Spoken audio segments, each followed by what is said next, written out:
Hello guys, ayan, this is Efraim Mastihada. Pakita ko lang pala sa inyo yung kinita ko sa loob lang ng isang linggo. Ayan, and ngayon ika-cash out natin siya. Ayan, so punta tayo dito ngayon sa Google Chrome.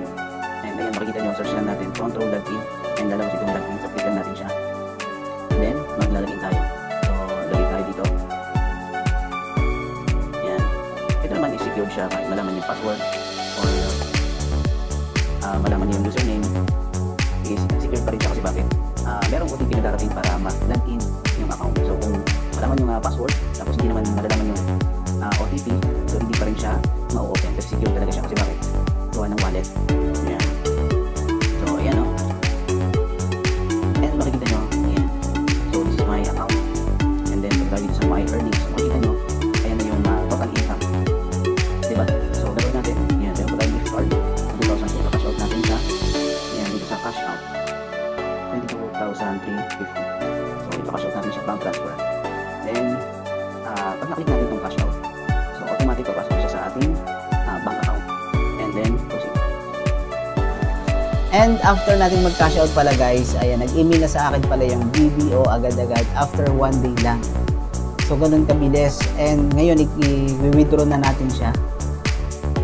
Ayan guys, so ngayon nga dito tayo ngayon sa BDO at mag-claim tayo, i-withdraw na natin yung pera.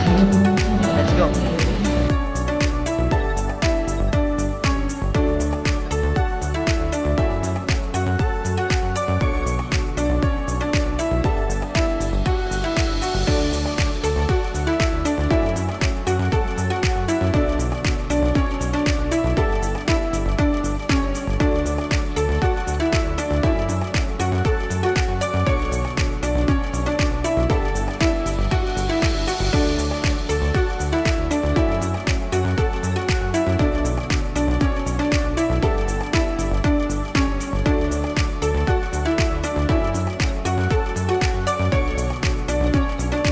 And yan nga pala guys, na-withdraw na natin yung pera and ngayon hawak ko na siya.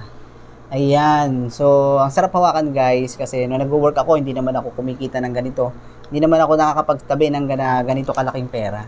Diba? So hindi pa naman ito sobrang laki. Pero at least mas nakakatulong na tayo sa magulang natin.